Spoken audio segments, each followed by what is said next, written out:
Ayo Pendeta Ezra Soru sama Budi Asali, ayo nggak usah takut dialog dengan saya. Iya. Nggak usah trauma loh ya. Kita selenggarakan kalau ingin berdebat. Ini Ezra Soru, Budi Asali, kita ajak dialog. Setelah itu dengan Daging Adas. Daging Adas dulu juga begitu, sama nantang-nantang kita. Ya, diajak dialog juga nggak berani. Sama juga itu siapa? Saibuddin. Aduh,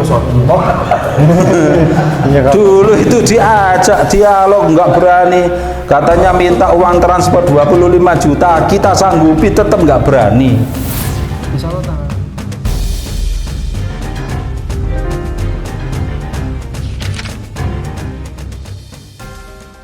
Bismillahirrahmanirrahim. Assalamualaikum warahmatullahi wabarakatuh. Waalaikumsalam warahmatullahi wabarakatuh. Alhamdulillahirabbil alamin. Allahumma shalli wa sallim wa barik ala nabiyyina Muhammad wa ala alihi wa ashabihi ajma'in. Amma ba'd, bersyukur kepada Allah Subhanahu wa taala karena kami hari ini, pada malam hari ini berkumpul dalam trinitas ya. Ini ada trinitas bertiga ini karena saya mengumpulkan dua tuan guru saya ini, dua ini, beliau ini sulit. Nah, ini kesempatan yang langka ini, ada sebuah pertemuan yang mendadak tiba-tiba antara Ustadz Masyhud bersama Gus Bedik ya. Gus Bediknya pakai shot, Gus Bedik ini. Baik, hadirin yang kami muliakan, alhamdulillah saya kenalkan, beliau ini Ustadz Masyhud sejak usia 21 tahun sudah berdebat di gereja melawan para doktor pendeta di kekristenan, dan beliau pernah melawan sekitar bukan melawan, dialog, mohon maaf, bukan melawan, gelut. Beliau ini pernah berdialog dengan pendeta, satu pendeta doktor, kemudian 12 pendeta S2 ya. Iya. S2. Dan ini menarik sekali. Ini begini, beliau ini yang dulu pernah berdialog dengan Bapak Pendeta Ezra Soru. Nah, ini sama Budi Asali. Sama Pak Budi Asali udah pernah? Ya, udah. Iya. Sekitar 15 tahun yang lalu. 15 tahun yang lalu. Iya. Nah, Gus Bedik dulu pernah sama Pak Budi Asali. Pak Budi Asali membedah buku saya. Iya.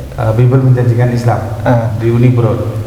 Kalau ada viral-viral tentang Pak Pendeta Ezra Soru dan Budi Asali, ini beliau ini yang pernah bertanding dalam satu perhelatan yang waktu itu sampai Pak Pendeta Budi Asali nggak bisa menjawab. Nggak bisa jawab. Nanti beliau mungkin akan bercerita sekilas ya. Bahkan ada pendeta yang terakhir kemarin itu yang nantang Ustadz Kenama, namanya Pak Pendeta ABM, Pak Pendeta Muriwali Yanto Matalu. Itu doktor, beliau lulusan Belanda. Nah, Doktor lulusan Belanda. ini beliau dulu yang membuat beliau potang-panting. Waktu itu saya saksi hidupnya, dan saya waktu itu menjadi moderator, saya ada di tengahnya. Saya melihat waktu itu atmosfer debat yang begitu meriah ya, begitu meriah, apalagi saat membahas Markus ini pasal 16 ayat 17 18. Nah, ini, dan waktu itu beliau ini, nah, itu juga Budi Asali sama Ezra Soru juga. Iya, pernah. Ayat itu ya, Iya. nggak berani minum racun maut. ya, Dan mengakui bahwa ayat ini tambahan. sisipan katanya. Ya tambahan. Ya tambahan. Budi Asali mengatakan ayat itu ya, jadi Markus 16 ayat mulai ayat 9 sampai ayat 20 itu Ya. adalah ayat tambahan. Karena itu saya tidak berani minum racun. Iya. Nah, itu saksinya ya Ezra Soru sendiri, dan Ezra Soru diam, tidak membantah kalau ayat itu tambahan. Nah, kemudian kan ditanggapi oleh Pendeta Risuli Lubis. Ya, dua pendeta ini digoblok-goblok itu sama Risuli Lubis, karena mengaku ayat ini ayat tambahan. Tapi Pak Rizul Lubis harusnya disediakan racun tikus. Waktu itu kalau dia bersedia tak belikan langsung. Ya aku belikan langsung baygon. Iya. Ya betul itu. Iya. Tapi Pendeta Budi Asali mengatakan mohon maaf saya tidak berani minum racun karena ayat itu adalah ayat tambahan. Ya, itu ceritanya. Nah ini kemudian kalau Pak Pendeta MYM, Pak Pendeta Muriwali Yanto Matalu itu waktu saya jadi moderator itu beliau disuruh baca. Iya. Sama penonton. Ada rekamannya itu. Disuruh baca, tapi beliau nggak mau baca. Iya. Ayo Pak Pendeta baca itu kan. Mungkin yang beliau takutkan itu nanti suruh minum racun itu. Tidak hanya itu. Nah, kalau ya sama Pendeta Budi Asali Ezra Soru saya suruh minum racun. Kalau sudah memang betul minum racun tidak mati, saya ajak ke rumah sakit milik Kristen. Ya. Seperti rumah sakit William Booth di Surabaya, juga rumah sakit Darmo. Ya sembuhkan itu orang-orang Kristen yang sakit tergeletak di rumah sakit Kristen itu. Iya. Nah, ternyata mereka juga nggak sanggup itu. Iya. Tuh sama. Kalau sanggup rumah sakit sepi semua itu. Iya, tutup aja rumah sakit Kristen, terutama yang di Eropa mayoritas Kristen itu dah. Iya. Baik. Ya memang lucu-lucu pendeta itu udah ngakui ayat tambahan masih. Ayo Pak Ezra Soru sama Pendeta Budi Asali, ayo dialog dengan saya lagi, nggak usah takut dengan saya. Lagi mau Ustaz? Hah? Mau lagi? Loh, enak itu kalau itu makanan empuk saya itu. Ayo mau lagi dah dengan saya. Ya. Sementara masih dengan Ustadz Kenama dulu Ustaz. Ini kita selesaikan dulu. Habis itu kalau memang mau masih berani dengan Ustadz Masyhud, Ustadz Kenama. Oh itu tak mau dialog dengan kan itu. Rencana mau dialog dengan Ustadz Kenama dulu. Iya. Itu kita selesaikan dulu. Iya. Kalau nanti Pak Pendeta Ezra Soru sama Pak Pendeta Budi Asali berkenan sama Ustadz Masyhud atau Gus Medik, penasaran masih lagi. Kalau dulu kan sempat pontang-panting kan beliau-beliau tuh. Jadi kalau misalnya kan sekarang sudah dokter Ustaz. Ini disertasi kemarin. Siapa? Pak Pendeta Ezra Soru. Ezra Soru. Bagus itu. Biar diselesaikan dulu dokternya, lalu terus dialog dengan saya. Itu lebih bagus dokter dulu. Temanya apa? Temanya? Ya itu diteruskan itu. Ini loh ceritanya. Iya. Jadi sebenarnya yang didialogkan oleh Pendeta Ezra Soru, Pendeta Budi Asali, dan Donditan, Mu'alaf Donditan sama Umar. Itu sebenarnya ada kaitan, yaitu berkaitan dengan apa Yesaya 53 itu kan. Sebenarnya itu ada kaitan dengan Lukas. Asalnya itu ceritanya dulu kenapa mereka dialog dengan saya yang kedua. Pendeta Ezra Soru sama Pendeta Budi Asali itu waktu itu saya katakan siap nggak kita bahas tentang Lukas pasal 24 ayat 44 sampai 46. Itu ceritanya itu, jadi ada kaitannya Yesaya 53 dengan Lukas 24 itu. Nah, di situ harus digenapi apa yang tertulis pada kitab Taurat, kitab Jabur, kitab Mazmur, dan kitab nabi-nabi kan itu. Nah, setelah itu Yesus membuka pikiran murid-muridnya kan gitu toh.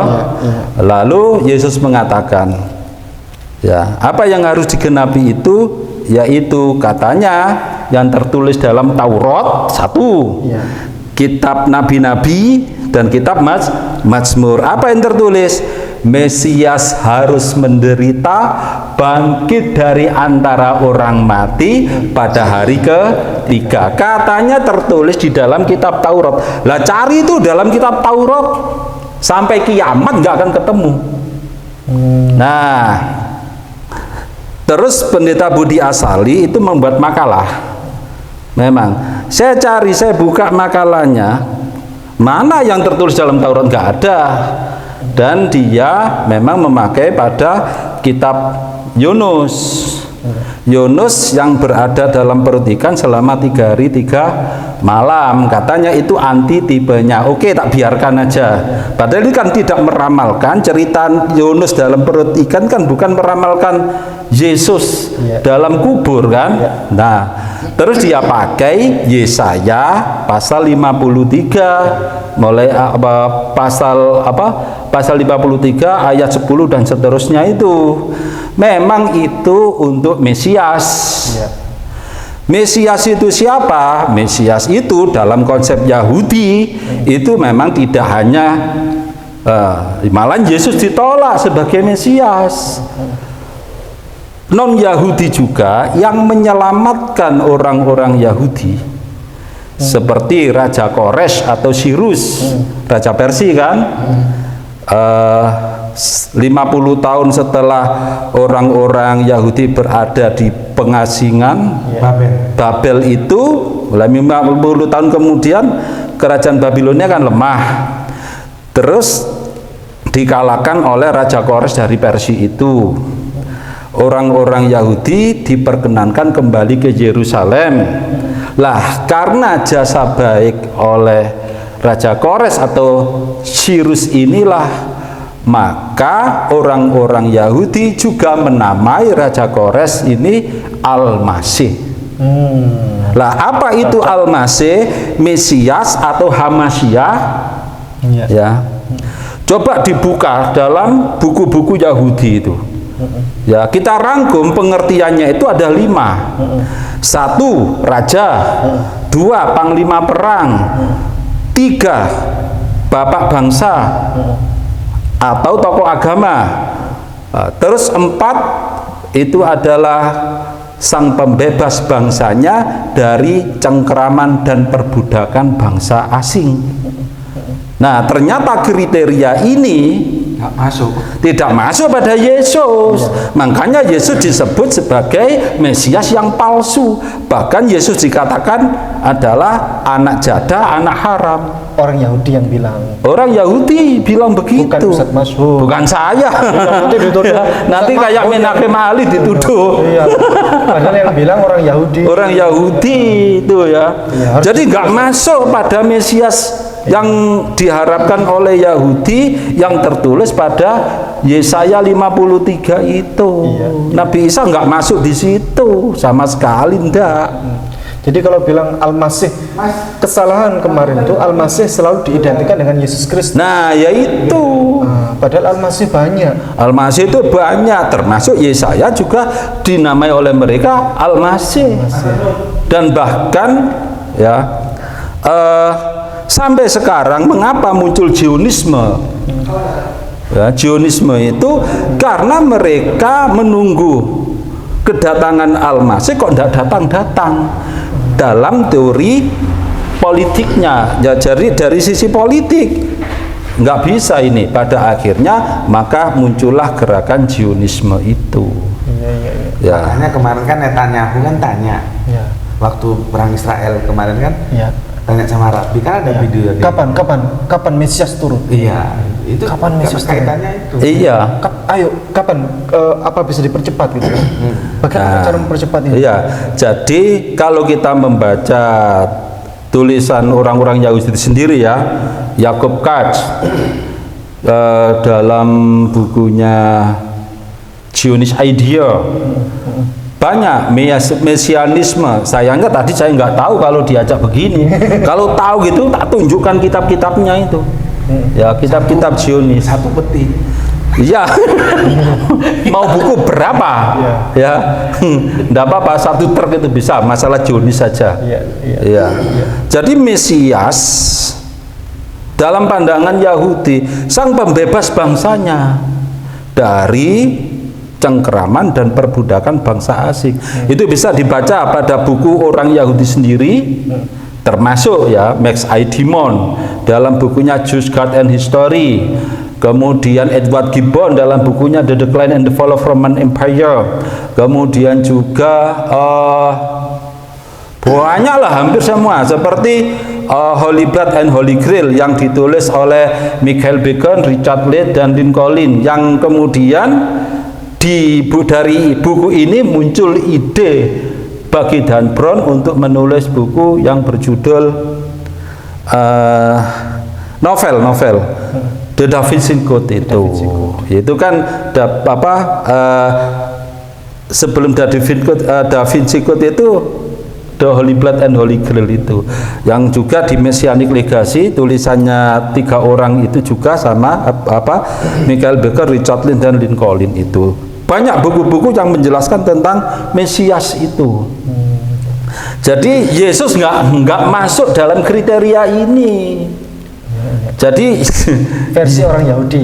Ya, versi. Kalau kemudian Hamasyiah atau Mesias kemudian dipoles dalam casing yang berbeda oleh Kristen, itu urusan Kristen. Tapi Yesaya itu kan kitab sucinya orang Yahudi. Ya kan? Dibajak istilahnya oleh orang Kristen itu kan, ngait-ngaitkan agamanya dengan agama Yahudi. Jadi itu. Jadi. Tapi ini Ustaz, pernyataan dari saudara kita Kristen itu, Bapak pendeta-pendeta itu menyatakan bahwa, nah kitab-kitabnya orang Yahudi inilah yang akhirnya menjadi nubuah akan kedatangan Yesus Kristus alaihissalam. Nggak ada. Iya, memang itu dalam perspektif Kristen. Dalam perspektif Yahudi tidak. Karena apa? Karena di antara kriterianya adalah bahwa Sang Mesias keturunan Nabi Daud, Raja Daud, adalah dari Bethlehem. Kan itu. Nah, dari Bethlehem syarat diantaranya. Sehingga kalau di Injil karangan Yohanes, di situ disebutkan Yesus dari Nazaret, Yesus Galilea, nggak pernah disebut Yesus dari Bethlehem. Tapi sementara ini selalu dikait-kaitkan. Selalu dikaitkan. Lebih tegas lagi ketika di Injil karangan Yohanes, ketika mereka mencari Yesus di Bukit Getsemani itu katanya dalam Injil Yohanes itu, ketika para penangkapnya itu sudah datang, tola-tole, nggak ngerti mana yang mau ditangkap kan gitu toh. Betul. Nah, orang yang mengaku Yesus mendekati mereka bertanya, siapa yang kamu cari? Mereka tidak mengatakan aku mau menangkap kamu, enggak. Karena mereka nggak tahu wajah Yesus kan. Nah, apa jawaban mereka? Dengan gamang mereka mengatakan Yesus dari Nazaret, bukan Yesus dari Bethlehem. Ya. Gak masuk kriteria Al-Masih menurut Yahudi. Apalagi menurut Yesaya 53 enggak masuk. Nah, kalau Yesaya 53 ini siapa Al-Masih di sini? Ya, sampai sekarang ditunggu oleh orang-orang Yahudi. Coba dicek tentang mesianisme dalam konsep Judaisme. Yang 49 ayat 3 dijawab di situ. Yesaya itu dijawab. Yesaya yang 49 ayat 3. Jadi kami tak jelaskan ya. Karena pada saat itu diskusi itu sudah terperangkap orang kalau Mesias itu harus Yesus.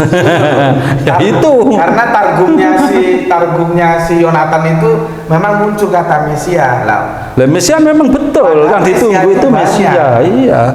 Tapi bukan Yesus. Di yang 49 ayat 3. Kalau yang tadi yang ditanyakan kan ayat yang 53. Makanya setelah Yesus, hamba Allah yang menderita. Yesaya pasal 49 ayat 3. Iya, ayat 3. Coba baca. Yesaya pasal 49 ayatnya 3, Saudara. Ini, ia berfirman kepadaku, engkau adalah hambaku Israel, dan olehmu aku akan menyatakan keagunganku. Ya wis, dijawab dong. Itu kan perikopnya kan hamba yang menderita itu. Siapa itu hambaku? Hamba Tuhan sebagai terang di tengah-tengah segala bangsa. Iya.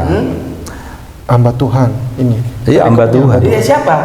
Kamu baca Israel. Nah, iya Israel. Nah, Israel. Jadi itu begini loh ya, kasusnya itu yang dianggap Mesias itu Mesias itu ya Israel, karena Israel itu di luar perhitungan kerajaan-kerajaan ada saat itu, gitu loh. Dia bangkit, gitu loh. Jadi itu sebetulnya sebuah Mazmur itu kan seperti sebuah pemujaan, gitu loh. Makanya, cuma kan kemarin begini, ketika disodorkan Targum karya Yonatan memang ada kata Mesias. Yang jadi masalah, tapi bukan Yesus. otak kita kalau Mesias itu mesti Yesus itu loh. Padahal di Yahudi itu Mesias banyak. Termasuk Sirus atau Kores itu. Ini Mesias. Itu Mesias juga. Makanya di ATM kita Iya. kan ada kode Sirus itu, karena memang Yahudi menghormati, mengenang jasa baik dari Kores atau Sirus itu. Itu loh. Iya. Nah apalagi ngait-ngaitkan ya, yang Lukas tadi ngait-ngaitkan nggak ada itu di dalam perjanjian lama 3 hari 3 malam. Enggak, itu enggak terpenuhi itu. Nggak terpenuhi, itu hanya 2 hari 2 malam menurut Pastor Franz Dahler saat dialog dengan saya di di Wisma KBRI di Bern, Swiss tahun 2011 tanggal 3 September hari Sabtu. Masih ingat. Iya. Hari-harinya masih ingat. Ya, masih itu ingat. Wage Pon Kliwon. Nggak tahu yang itu ya, nggak tahu. Jadi gini loh ya, aku kan sekarang berteman dengan Yahudi ya. Iya. Aku coba diskusikan. Ngeri loh kalau aku dengar Yahudi. Kalau aku dengar Yahudi itu ngeri loh. Jadi semua nubuatan-nubuatan yang ditulis oleh pengarang-pengarang Injil ya, itu ditolak semua sama Yahudi. Ditolak. Yang paling riskan itu kan nubuatan yang dibangun oleh Matius. Contohnya dari Mesir kupanggil anakku. Matius itu kan dinisbahkan ke Yesus, padahal enggak. Orang itu jelas jamak kok. Itu ceritanya tentang bagaimana dari Mesir kupanggil anakku itu Israel waktu dia dibawa keluar oleh Nabi Musa. Jadi kalau kita baca nubuatan-nubuatan itu dan kita diskusi sama teman Yahudi, ditolak semua. Itu loh. Aku sampai ngeri. Oh begitu ya. Ya memang ditolak. Ditolak. Gitu loh. Makanya kan aku bilang, cobalah teman-teman Kristen ya, nggak apa-apa orang diskusi biasa kok. Coba sekali-kali diskusi sama Yahudi gitu, supaya tahu kerangka berpikir Yahudi itu seperti apa. Ditolak gitu loh. Jadi supaya jangan ada Yahudi kesan. tapi harus mendatangkan dari Yahudi yang Kan banyak toh Yahudi di Indonesia. Nanti, kan bisa yang bahasa Indonesia saja biar mudah dipahami. Bisa dipahami. Kalau Robi Stevia itu bahasa Tofia Indonesia Singer. kan lumayan juga di bahasa Inggris dia, bahasa Indonesia kurang. Ya kalau itu ya Robi yang Manado itu yang pernah ditemui. tapi moderat kalau beliau. Ya bagus, nggak Moderat apa-apa. itu tidak sampai ke arah sana, enggak, ke arah sini juga enggak, dia moderat ya. Nah, ketika dia berbicara tentang ini bukan berbicara tentang teologi murni, tapi dia berbicara sebagai seorang yang membandingkan, membaca tentang agama-agama dalam perspektif dia mencoba dari sisi penganut agama masing-masing kan gitu. Tapi contoh saya beri ini saya beri permisalan ya. Kalau Rabbi Tafia Singer disampaikan, Rabbi ini kitab Anda ini, Tanakh ini dipakai oleh orang Kristen, diambil itu kan. Iya, jawabannya itu marah gitu kan. Ya memang tapi marah. kalau Rabbi Yakov, saya tanya waktu di Tondano itu, iya. Rabbi Yakov, ini kitab Anda ini dipakai oleh saudara kita Kristen ini sebagai perjanjian lama ini. Terus dia berpendapat begini, saya lebih mengikuti, kurang lebih bahasanya kurang lebih begini, saya lebih mengikuti pendapat yang kita ini bangga sebagai Yahudi karena kitab-kitab kami istilahnya tersebar ke penjuru begitu, bisa dibaca, bisa dimanfaatkan gitu istilahnya, menjadi berkat istilahnya begitu, bahasanya kurang lebih begitulah. Saya lupa bahasanya. Ya betul, memang betul itu. Jadi ya karena Kristen maka Tanakh tersebar ke seluruh dunia. Nah, tapi marahnya Yahudi adalah Yahudi itu tidak terima kalau kitab sucinya disebut sebagai perjanjian lama. Itu tidak terima. Nggak terima. Bahkan Yahudi mengatakan bahwa perjanjian baru itu kitab yang sesat dan menyesatkan. Itu. Ngeri jadi keras. Iya. Kalau kita kan masih memberi ruang. Iya, kita memberi ruang. Kalau Yahudi nol. Iya. Jadi itu tentang Mesias 53. Memang dulu pernah saya bilang pada pendeta Budi Asali dan Ezra Soru, kalau bisa memberikan jawaban, ya apa yang dinyatakan oleh Lukas pasal 24 ayat 44 sampai 46, Ya.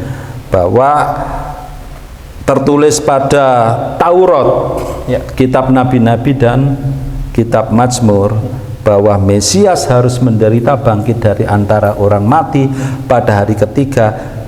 Itu dikasih almarhum Insan Mukoginta, Ya. mobil BMW. Itu jadi ceritanya itu, akhirnya dia mau dialog, ternyata jawabannya itu salah itu loh, di antara pakai jawaban itu. Apalagi di sini kan disebutkan keturunan. Nah, keturunan itu rata-rata orang Yahudi menyatakan bahwa keturunan itu kan jadi keturunan dalam arti bener anak. Nah, bukan keturunan umat. Dan perlu diketahui, Kemarin Pak Budi Asali menjawab keturunan rohani. Ketika ditanya oleh Pak Umar ya, Iya. kalau nggak salah ya, Pak Ya, Umar, betul. ini ada keturunan gimana ini? Nah, terus katanya itu keturunan rohani. keturunan rohani. Iya. Itu ya. Kalau keturunan rohani berarti orang Kristen itu bukan keturunan rohani Yesus. Orang Kristen itu penyembah Yesus, bukan pengikut Yesus. Ini perlu kita ketahui. Ya. Kalau Waraqah bin Naufal itu pengikut Yesus, ajaran-ajaran Yesus diikuti, ditegakkan. Yesus itu menegakkan kitab Taurat, kan itu. Nah, orang-orang Kristen itu bukan pengikut Yesus. Yesus sunat, mereka nggak sunat. Lah kadang mereka mengatakan, mana ada bukti Nabi Muhammad sunat? Kan nggak ada bukti dalam Quran, dalam hadis nggak ada. Kalau perlu- Bisa kita balik, mana ada bukti kalau Nabi Yakub sunat? Ayo cari di sini sampai mati, nggak ada. Yakub nggak ada. Makanya seperti siapa, pendeta yang Paul Zhang itu katanya, mana ada bukti Yesus Nabi Muhammad nggak sunat? Ngaku Nabi ke-26, nggak ngerti. Ya tak balik aja. Iya. Ya, ayo mana ada buktinya di dalam Bible ini? Kalau Yakub, ya, Bersunat. nama lainnya Israel, keturunan Yakub itu juga, mana ada bukti? Ya, Yakub itu disunat, nggak ada di sini. Ayo tunjukkan, nggak ada. Nah itu, ya. Jadi kalau disebutkan keturunan rohani, orang Kristen itu bukan pengikut, bukan keturunan rohani Yesus. Iya. Ayo bisa dibuktikan. Yesus pada waktu ya mau ditangkap, ketakutan, apa? Sujud, berdoa. Doa itu Oh, enggak, yang murid-muridnya lari kan waktu ditangkap, tapi kan enggak. Matius 26:39 yang bersujud itu. Jadi pada waktu di Bukit Getsemani, murid-muridnya disuruh berjaga-jaga, Yesus menyingkir, berdoa. Memang di situ bahasa Indonesia berdoa, ya. Nah, itu artinya sholat, dan di situ Nabi Isa atau Yesus sujud, ya. Nah sekarang orang Kristen ibadahnya, ayo sujud ke tatap kursi kamu. Nggak ada itu. Iya, depannya ada kursi Ya. soalnya. Yesus puasanya seperti apa? Tidak makan dan tidak minum sampai kelaparan, kok? Karena kelaparan. Pohon ara tadi saja. Pohon ara. Mudah-mudahan pohon ara itu ada buahnya, didatangi. Iya. Nah, ternyata nggak berbuah. Di situ kan disebutkan memang bukan musim ara kok didatangi. Malah terbalik seharusnya wahai pohon ara berbuahlah engkau. Kan gitu seharusnya. Kok malah dikutuk. Oh, itu terbalik itu. Buat cerita terbalik juga. Ya itu. Hai orang Kristen Bantau. Ya kan? Nah, ayo Pendeta Ezal Soru sama Budi Asali, ayo nggak usah takut dialog dengan saya. Iya. Nggak usah terumah loh ya. Kita selenggarakan kalau ingin berdebat Pak Pendeta Ezal Soru, Bapak Pendeta Budi Asali dengan Ustadz Masyhud dengan Gus Medik di Surabaya, kami siap. Bisa di Surabaya. Ya. Ya. Sebetulnya gini, kalau bisa ya, kalau bisa, ini kan usul gitu. Aku itu lebih tertarik sama Tertarik bukan tertarik. tertarik.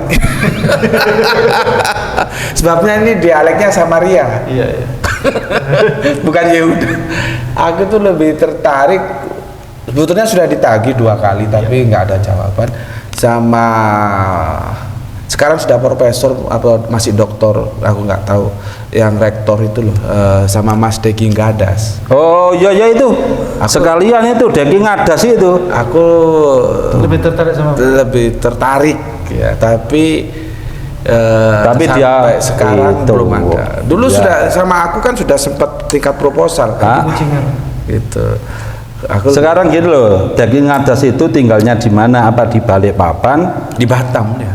Apa di Batam? Kalau di Batam kita punya jaringan di Batam. Kalau memang dia mau bersedia dialog dengan kita, Kita ke sana. kita ke sana ke Batam. Dulu sudah tak tawarkan gini, bagaimana kalau diadakan di kampus Anda gitu kan? Oh nggak berani, Dia nggak keberatan. berani. Jelas takut dia akan malu. Maksudku kan ya anggap saja kita ngobrol biasa, dosen tamu gitu kan? Gitu. Malu dia nggak berani. Kalau itu bisa diselenggarakan, aku lebih tertarik gitu loh dengan beliaunya. Ya enggak apa-apa. Ini Ezra Soru Budi Asali kita ajak dialog. Setelah itu dengan Daging Gadas. Daging Gadas dulu juga begitu sama, nantang-nantang kita. Ya, diajak dialog juga nggak berani. Masih aktif? Iya. Sama juga itu siapa? Saibuddin. Aduh, kesuatu. Iya, Kak. Dulu itu diajak dialog nggak berani. Katanya minta uang transport 25 juta, kita sanggupi tetap nggak berani. Insya Allah tanggal 22 Juni besok anaknya nikah, Ustaz. Iya, Jas. Nanti teman-teman mu'alaf kita undang sekalian. Siap. Iya. Oke. Jatah undangan di saya itu 25 orang. Oh, 25 orang. Ya, yang boleh hadir 25 orang. 25 Jatah orang. Untuk Oh iya iya. teman-teman saya. Iya. Saya kira cukup ya. Siap. Iya. Gerakan kurban tidak biasa untuk mu'alaf di pedalaman. Mu'alaf Center Nasional Ayah Sofia Indonesia membuka peluang ladang amal berkurban dengan seluas-luasnya untuk sasaran mu'alaf miskin di pedalaman. Ada 3 nilai lebih yang akan Bapak Ibu dapatkan. 1. Kurban Anda tepat sasaran kepada yang benar-benar membutuhkan. 2. Mu'alaf di pedalaman sangat-sangat senang karena mereka jarang makan daging, lebih seringnya makan umbi-umbian. Bahkan mereka sering makan ulat sagu. Jangankan daging, beras saja mereka tidak mampu untuk beli. 3. Nama Anda akan kami cantumkan di dalam laporan video pelaksanaan kurban. Adapun sasaran, wilayah yang akan menjadi tempat untuk pelaksanaan berkurban adalah Mu'alaf Pedalaman Simoylaklak, Mu'alaf Bolang Mongondo, Mu'alaf Pedalaman Uwe Malingku, wilayah garis pemurtadan Malang Selatan, dan lain-lain, dengan ketentuan sebagai berikut.